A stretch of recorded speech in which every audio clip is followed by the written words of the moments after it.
I'm not going to ease into this gently because you don't need another soft introduction. You need clarity.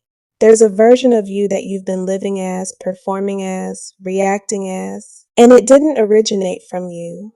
It was handed to you, built around you, repeated to you until it sounded like your own voice. And over time, you stopped questioning it. At some point in your life, someone described you in a way that stuck. Maybe they said you were difficult. Maybe they told you that you overthink everything, or that you're not disciplined enough, or that you don't have what it takes. Maybe they said it casually. Maybe they said it in anger. Maybe they said it like it was fact. And you believed them. Not because it was true, but because of when you heard it. You were younger, or you were hurting, or you were trying to belong. And when you're in that state, words don't just pass through you. They settle inside you. They root themselves deep. So you didn't just hear those words, you accepted them.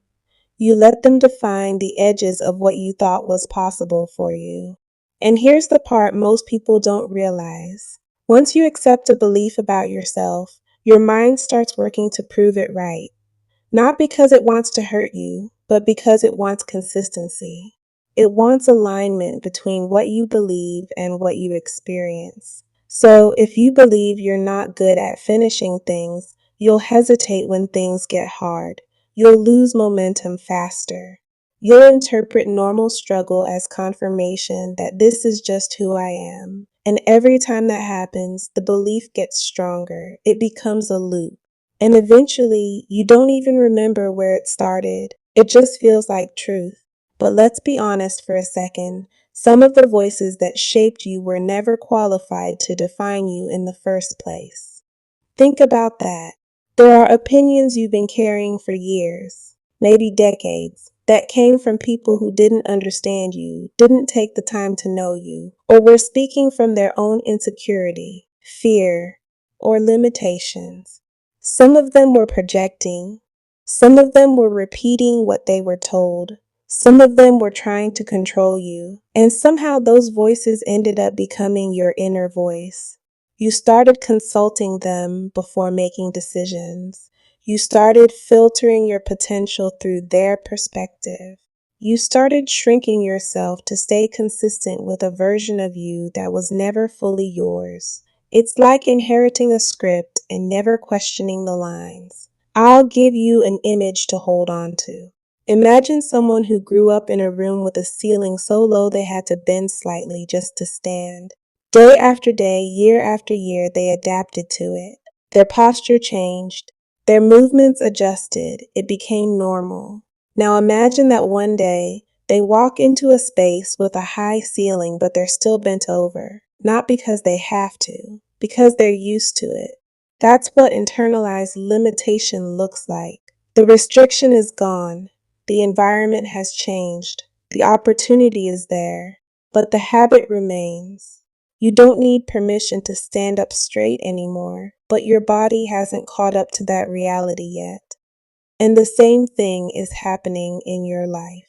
There are things you're capable of right now that you're not even attempting, not because they're out of reach, but because they fall outside the identity you've been operating under. You've been rehearsing a smaller version of yourself for so long that expansion feels unnatural. So instead of asking, what am I actually capable of? You ask, what fits the version of me I've accepted? That's the trap. And breaking out of it starts with one uncomfortable but necessary step. You have to question the beliefs you've never questioned. Pick one, just one belief you carry about yourself. Something you say casually, something that feels like fact. I'm bad with consistency. I'm not creative. I always mess things up. I'm not confident in situations like that. Now stop and trace it back. Where did that come from? Who said it first? Was it something you concluded after a few experiences, or was it something someone labeled you with early on? And here's the real question, the one that cuts through everything. If no one had ever told you that about yourself, would you still believe it? Sit with that, because most of the time the answer is no. which means that belief isn't a discovery, it's an adoption. You didn't arrive at it independently, you inherited it. And yet, you've been organizing your life around it. You've been making decisions based on it, avoiding risks because of it, doubting opportunities because of it, holding back parts of yourself because of it, all because of something that might not even be true.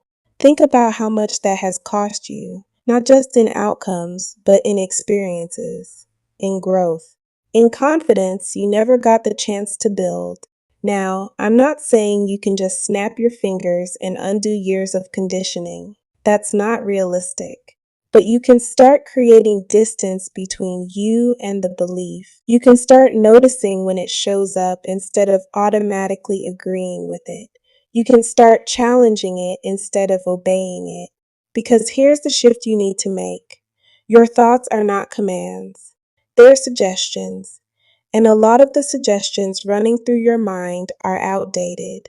They were formed in a different version of your life, under different circumstances, with less awareness. They don't deserve automatic authority. You get to evaluate them. You get to ask, is this actually true right now? And more importantly, is this belief helping me become who I want to be? If the answer is no, then why are you still carrying it?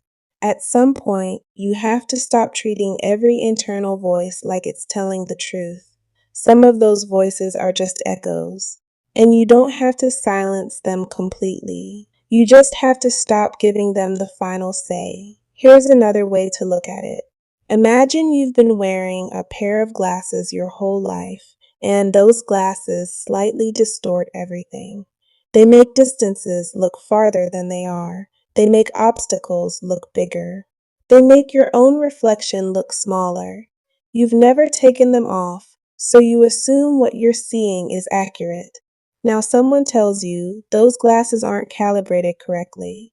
At first, you'd resist that idea because your entire perception has been shaped through them. But if you even consider the possibility, you might start questioning things. Is this actually as hard as it looks? Am I really as limited as I think I am? What if I've been underestimating myself this whole time? That curiosity is where change begins. Not with confidence, not with certainty, with curiosity. Because you don't need to fully believe in a new version of yourself right away. You just need to be open to the possibility that the old version isn't accurate. That's enough to start. From there, your job isn't to prove that you're amazing or limitless or perfect. Your job is to test the edges. Do something slightly outside the identity you've been holding. Speak up when you'd normally stay quiet. Follow through on something small when you'd usually drop it. Try something you've been avoiding, not to succeed, but to gather new evidence. Because every time you act against an old belief, you weaken it. And every time you gather new evidence, you give yourself permission to update your self-image. That's how real change happens. Not through motivation, but through repetition. Through showing yourself over and over again that you are not confined to the script you were given. And yes, it will feel uncomfortable. Of course it will. You're stepping outside something familiar, even if that familiarity has been limiting. But discomfort isn't a sign you're doing something wrong. It's often a sign you're doing something new. And new is exactly what you need. Because staying inside the same identity will keep producing the same results. So if you want something different, you have to be willing to feel different, to act differently, to think differently, even when it doesn't feel natural yet. Let me leave you with this. You don't have to carry every version of yourself forward. You're allowed to outgrow identities. You're allowed to release beliefs that no longer serve you. You're allowed to redefine yourself based on who you are now, not who someone else decided you were back then. That old description of you, it's not permanent, it's not binding, and it's definitely not the full picture. So take a moment, seriously, take it. Identify one belief that's been quietly shaping your choices. Write it down, look at it directly, and then ask yourself, Is this something I truly believe, or is this something I was taught to believe? If it's the second one, then you already know what to do. You don't need to fight it. You don't need to justify it. You just need to stop agreeing with it. Because the moment you stop agreeing with a limiting belief, it starts to lose its grip. And once it loses its grip, you get something back that you didn't even realize you gave away. Choice. The ability to choose how you see yourself. The ability to choose how you respond. The ability to choose how far you go. So don't rush it, but don't ignore it either. You've spent enough time living inside a boundary that doesn't actually exist anymore. It's time to test how far you can really go.